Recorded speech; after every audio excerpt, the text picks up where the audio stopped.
Suicide कर ले छोटे छोटे बात में। हाँ जी। क्या वजह है, किस लिए ऐसा कर रहे हैं? सुसाइड करने के वजह बहुत सारे होते हैं एक्चुअली, लेकिन जो छोटे बच्चे आजकल बहुत ज़्यादा सुसाइड कर रहे हैं उसके पीछे होता है चाइल्डहुड डिप्रेशन एक कारण, और दूसरी बात है अनरियलिस्टिक थिंकिंग। जो हम लोग एक रियलिटी कांटेक्ट के बारे में अगर हम लोग बोले, उस तरीके का थिंकिंग उन लोगों में है नहीं। तो माँ बाप आजकल जिस तरीके से बच्चों को बड़ा कर रहे हैं, तो वो लोग एक इमेजिनरी दुनिया में जी रहे हैं, जैसे कि मुझे बड़ा होके ये करना है, वो करना है। तो वो सब सपना देखना ठीक है बहुत, लेकिन बहुत बार हकीकत के साथ सपनों का कोई मेलजोल नहीं होता है।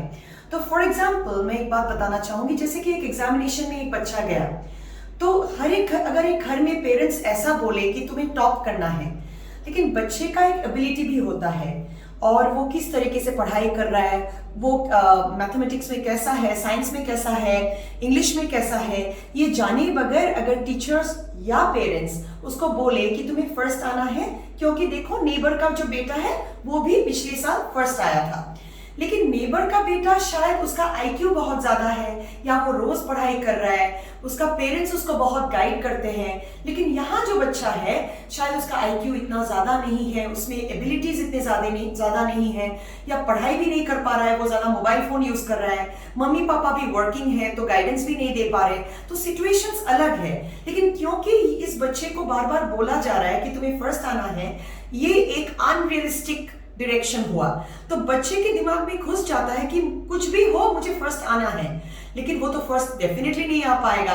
तो अल्टीमेटली क्या होगा, क्योंकि वो फर्स्ट तो नहीं आया, कभी कभार वो फेल भी कर जाता है, और अगर वो फेल भी नहीं करता है, उसका एक्सपेक्टेशन जो बनता है पेरेंटल एक्सपेक्टेशंस की वजह से या अनरियलिस्टिक जो थॉट प्रोसेस उसका हो चुका है, वो एक्सपेक्टेशंस पूरा ना होने पर वो डिप्रेशन में चला जाता है, और इसी डिप्रेशन के वजह से बहुत बार बच्चा सुसाइड करता है। तो बहुत बार डिप्रेशन के अलावा एक इम्पल्सिव थिंकिंग भी एक सुसाइड का कारण है, कि स्ट्रेस लेवल इतना बढ़ जाता है कि मेरा जो फैमिली है वो मुझसे ये एक्सपेक्ट करता है, मुझे फर्स्ट आना था या मुझे ये करना चाहिए था, लेकिन ऐसा नहीं हो पाया, मैं कैसे फेस करूंगा अपनी फैमिली को, कैसे फेस करूंगा टीचर को। वही सोचते सोचते बच्चा इतना स्ट्रेस में चला जाता है कि उसको ऐसा लगता है कुछ कि उसे फेस करना ही नहीं है, उसको भागना है सिचुएशन से और उसको भागना है जिंदगी से, तभी वो सुसाइड अटेम्प्ट करता है। मैडम एक मंगलदे में कल एक घटना हुआ, ऐसे का स्टूडेंट था, उसने सेकंड डिवीजन भी मिला उनको रिजल्ट में और लेटर्स भी मिला, लेकिन वो फिर भी डर की वजह से सुसाइड कर दिया कल।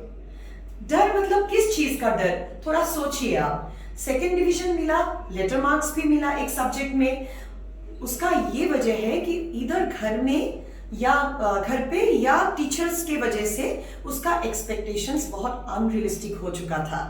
उसे तब लगा कि एक लेटर और सेकंड डिवीजन कोई परफॉर्मेंस ही नहीं है, उसको तो बहुत कुछ चाहिए था, शायद उसको पोजीशन चाहिए था, शायद उसको 90% मार्क्स चाहिए था, जो नहीं हो पाया।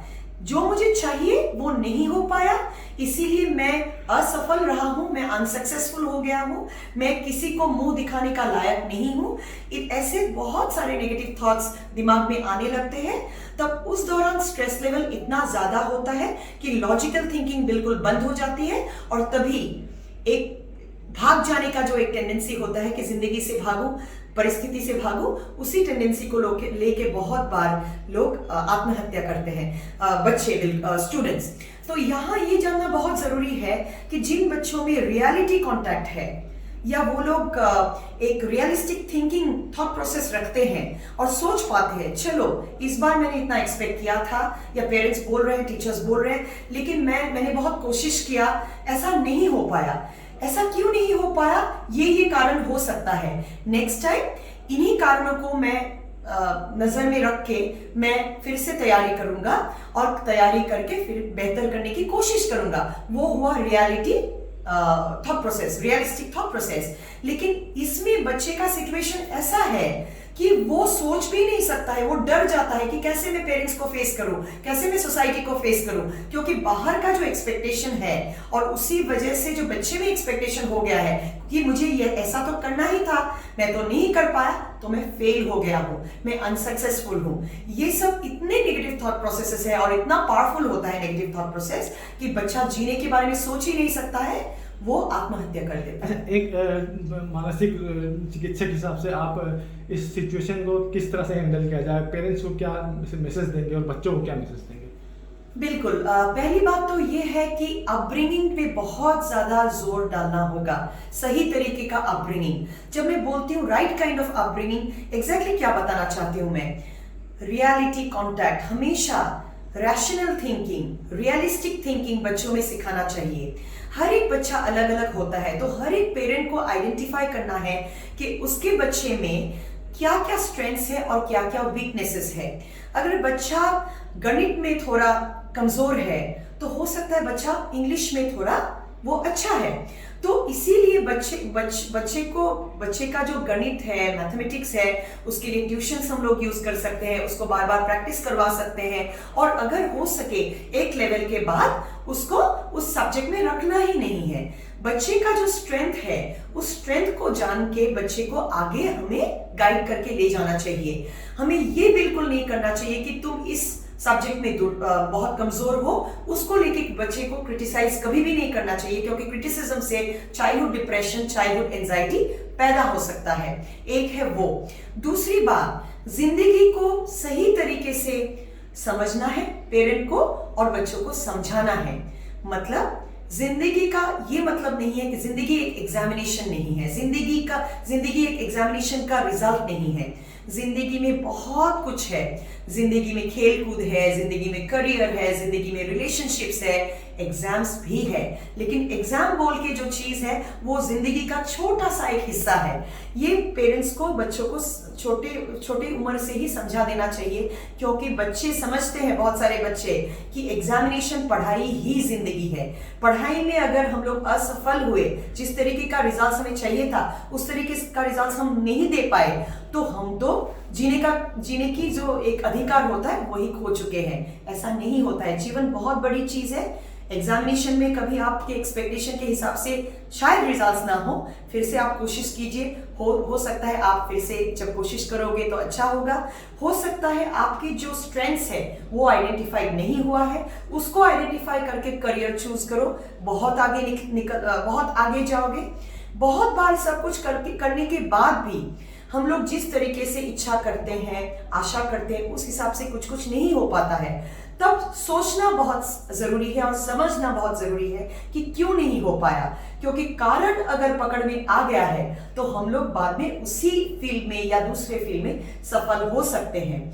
इसके अलावा सेल्फ एस्टीम, खुद के लिए जो एक self value, self esteem, self worth, ये सब चीजें पेरेंट्स को शुरुआत से ही सिखाना है। बच्चा थोड़ा सा भी अच्छा करे, थोड़ा सा भी पढ़ाई करे, पहले से अच्छा हो जाए, पहले से रिजल्ट थोड़ा सा बढ़ा है, अच्छा हुआ है, तो उसके लिए पेरेंट्स को रिवॉर्ड देना चाहिए, अप्रिशिएट करना चाहिए बच्चे को। और इसके अलावा मेन जो एक सफलता या सक्सेस का जो संज्ञा है, डेफिनेशन है, वो है हैप्पी होना जिंदगी में। बच्चा आगे जाके कोई भी काम करे, वो अगर खुश रहे तो तभी बच्चा सक्सेसफुल है। तो खाली एग्जाम्स के मार्क्स से सक्सेसफुल नहीं होता है। और पेरेंट्स को ये सिखाना है कि किसी के साथ बच्चे को कंपेयर ना करें कि उसका बच्चा ऐसा कर रहा है तुम भी करो, दोनों बच्चे अलग हैं, अलग कर रहे हैं। और कंपटीशन खुद के साथ होता है, किसी और के साथ नहीं होता है। तो बच्चे को हमेशा सिखाना है तुम कल जो थे आज उससे बेहतर बनो, कल जो बनोगे आज से बेहतर बनोगे। कोई ऐसा है उसके साथ कॉम्पीट करो, ये गलत है। ये सब सिखा के रखने से और जिंदगी का सही मायना सिखाने से शुरुआत से मेरे हिसाब से सबका मेंटल हेल्थ, पेरेंट्स का और स्टूडेंट्स का, बच्चों का सही रहेगा, अच्छा रहेगा। Thank you. Thank you.